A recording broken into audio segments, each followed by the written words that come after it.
UFC victory. I know you were a little disappointed in the performance, but have you been able to soak it in that you got your first win under the UFC banner? Yeah, you know, it's definitely settling in now. It feels great. Big stress relief. You know, once you first get that win, you don't want to start 0-2. I feel like that'll start changing your game a little bit. You know, you start fighting a little more reserved. You know, it feels great. I can't really say much else than that. It seemed like the wrestling was the difference in the fight. Did you sort of rely on that, I guess, in the second when that first round was a little bit close? Yeah, you know, I have to give it to him. He was a lot tougher than I was giving him credit for, and you know that threw me off a little bit. And I made the adjustment I needed to, and I won. You know, so happy about that. And any worries about going to the scorecards with it being in Canada? No, I thought I pretty decisively won that 2 and 3. You know, he won one. I figured, so I felt pretty confident that I won, but I guess you never really know. But.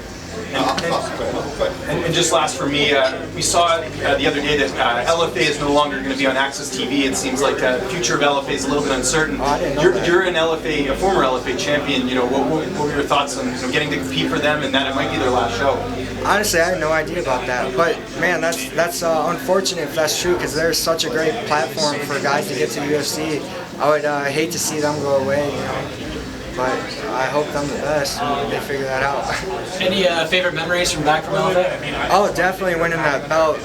That was a big accomplishment, and that got me into the UFC. I fought a very tough opponent, and I was a major underdog, and came out and finished on him. So that was definitely probably one of my favorite memories so far. So your elbow's wrapped up there. What happened? I actually hurt it in my last fight, and it's just something that I've been dealing with, and I think it was off of that first elbow I landed on the ground. It's pretty swollen up, so it's something I kind of probably have to deal with.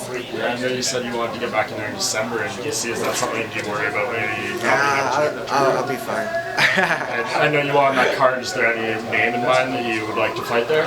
I'll fight anyone, man. It's my job to fight. I let UFC do their job. Let my management do their job.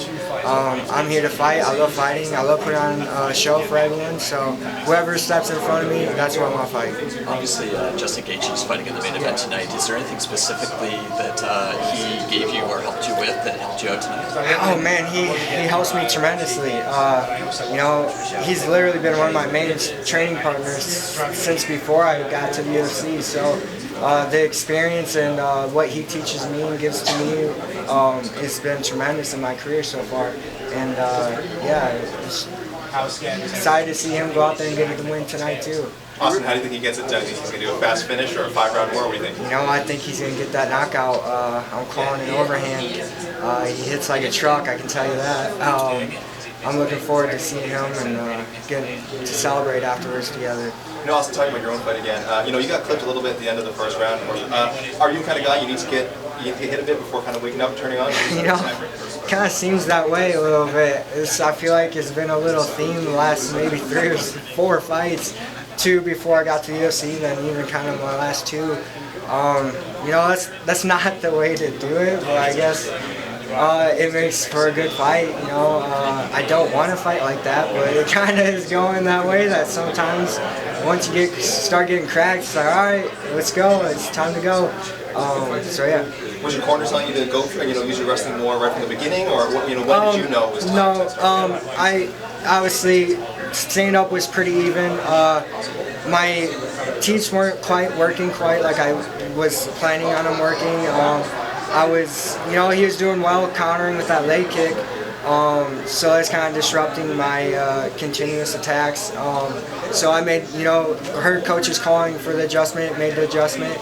And I felt like it was pretty dominant after that point. I got one more question. Your nickname, Thud, that's kind of a new one. What's the story there? You know, I actually got that one as an amateur, fighting in the regional level back in Iowa for cage aggression. And it was from the noise I would make from kicking people and hitting people. And the announcers would start calling me Thud. So when they released the fights after the fights came out, or the video after the fights came out, everyone just started calling me Thud and everything. So I just rolled with it. Awesome. Sorry, in your training, do you spar with Justin Gaethje? Oh yeah. So in the countdown show, they mentioned he offered a $500 bounty for a body, something of a body shot. Were you there that day? Oh, I've been made aware of that quite a bit. have you dropped him before? No, I have not dropped him, but I did get free dinner out of him once. He didn't go down though, so it didn't count. It was close. How was your experience in Vancouver? A little bit similar to Colorado, I'd imagine, with the mountains. Yeah, it's beautiful. A lot more vegetation than Colorado, but I love it out here. The Pacific Northwest. I've never been out here before, and it's really cool. It's a beautiful place.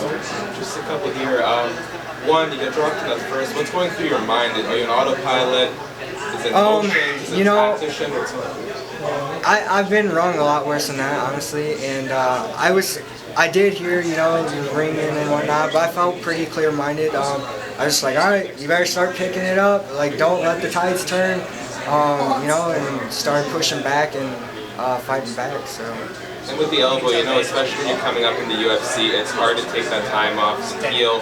How do you juggle that? Because obviously you want to be available for opportunities. You got to take care of your body in the long term. What's that whole process like? I got awesome recovery team that helped me out tremendously. Chiropractors, acupuncture, MAT people that keep me healthy. A lot of healthy recovery things that I use, and it keeps me going. What does it mean to have your roommate Curtis Blades, who fought in Abu Dhabi, come out here, take a plane, and support you here for this fight? Oh man, I love it. If my fight wasn't the weekend before, I would be out there with him. We live together. We're best friends. We go pretty much everywhere together. So having him here is awesome. Thank you. Thanks.